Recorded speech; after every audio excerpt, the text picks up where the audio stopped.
ચાલો મિત્રો, જય દ્વારકાધીશ. કેમ છો બધા? મજામાં ને? જો આપણે છે ને આજે આઈટમ બનાવી, એકદમ ટેસ્ટી નાસ્તો બનાવવાનો છે.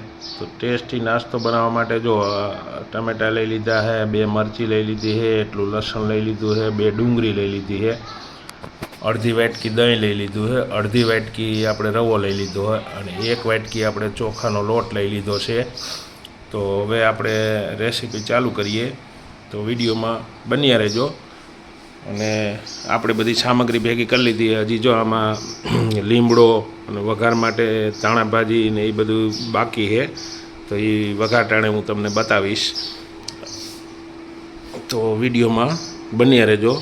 આપણે રેસીપી ચાલુ કરીએ. જો એટલો આપણે રવો લઈ લીધો છે અને એમાં આપણે છે ને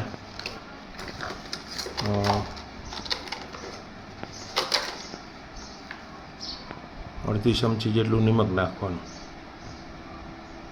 વધારે નહીં નાખવાનું, નહીં તો પાછું ખારું થઈ જાય તો પાછું મેળ ન આવે. એટલે અડધી ચમચી નમક નાખવાનું, અડધી ચમચી હિંગ નાખવાની અને અડધી ચમચી ધાણા જીરું પાવડર, બરાબર. અને અડધાની અડધી ચમચી ગરમ મસાલો અને પછી આપણે એમાં એડ કરવાનું છે દહીં. જો દહીં એડ કરી દીધું. હવે એને આપણે મિક્સ કરી લેવાનું છે. જો આપણું આ છે ને રાબડું કમ્પ્લીટ થઈ ગયું હોય. હવે એને આપણે છે ને ઘડીક વાર ઢાંકીને મૂકી દેવાનું. તો આપણે બીજી સામગ્રી તૈયાર કરીએ.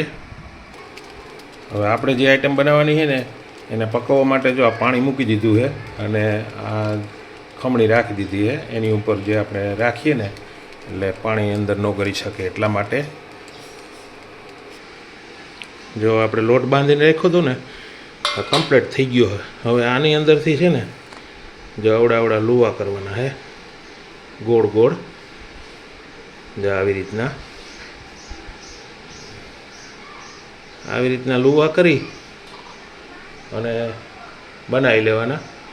પછી એને આગળ રેસીપી ચાલુ રાખીએ. જો આ લુવા કરીને આપણે બાફવા મૂકી દીધા છે. હવે એને આપણે છે ને ઢાંકી દેવાનું છે. 15 થી 20 મિનિટ એને પાકવા દેવાના છે.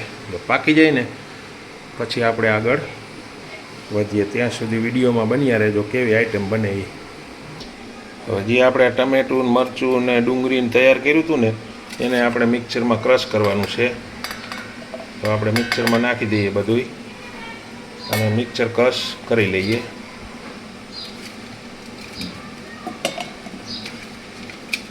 આવી રીતના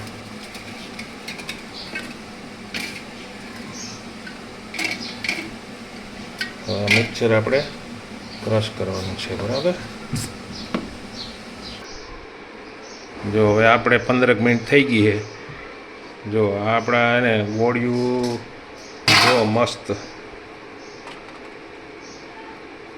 જો મેંડી ફાટવા એવી પાકીને કમ્પ્લીટ થઈ ગઈ છે.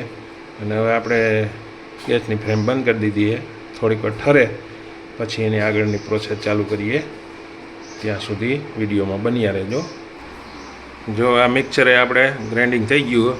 તો હવે આપણે એને વઘારવાનું છે. તો એના માટે આપણે જો તાવી લઈ અને તેલ મૂકી દઈએ. જો વઘાર માટે આપણે તેલ મૂકી દીધું છે અને બધાય આપણે છે ને સાદા મસાલા છે, ચટણી, મીઠું, હળદર ને આ બધું નાખવાનું. કોઈ વિલાયતી કે એવું નથી. અને એના વઘાર માટે જો આ અસલ બોલ તૈયાર થઈ ગયા છે. જુઓ તમે આમ. તો હવે આપણે તેલ આવે એટલે પછી એનો વઘાર કરીએ. જો હજી તેલ આવ્યું નથી.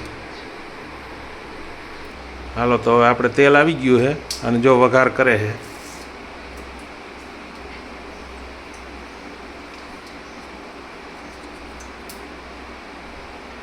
જો એમાં રાઈ, જીરું અને થોડીક આપણે હિંગ નાખી દેવાની. હિંગ નાખ્યા પછી આજે આપણે ગ્રેવી કરી હતી ને ગ્રેવી નાખી દેવાની.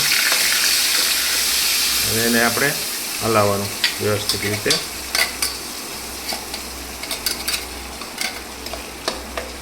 જો એ છે ને છે ઘાટું થવા દેવાનું છે, પછી એમાં આપણે મસાલા એડ કરવાના છે.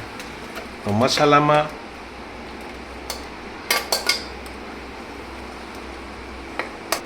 જો હવે એમાં આપણે છે ને આ નિમક એડ કરી દઈએ, અડધી ચમચી નિમક એડ કર્યું.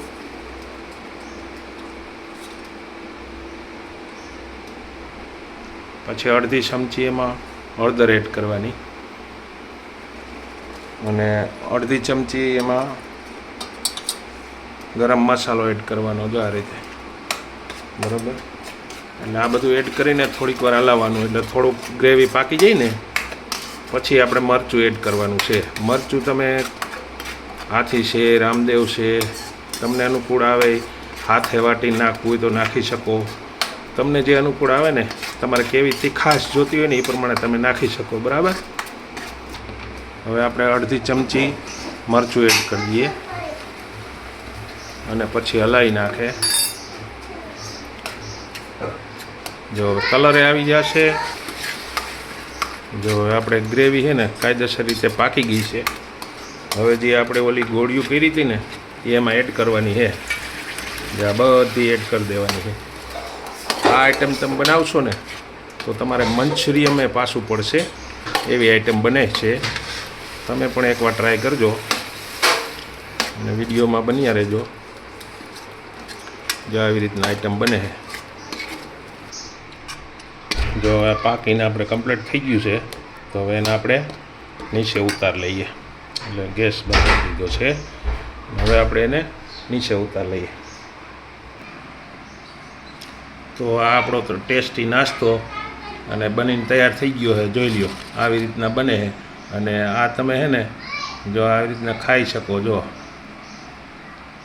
એટલો એકદમ ટેસ્ટી બને છે અને ખાવાની પણ બહુ મજા આવે. જો આ રીતે જો છે ને એકદમ ટેસ્ટી અને મજા આવી જાય ખાવાની. તો આ હતી આપણી રેસીપી.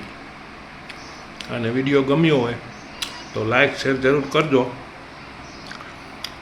અને ચેનલમાં નવા હો તો સબસ્ક્રાઈબ કરી દેજો.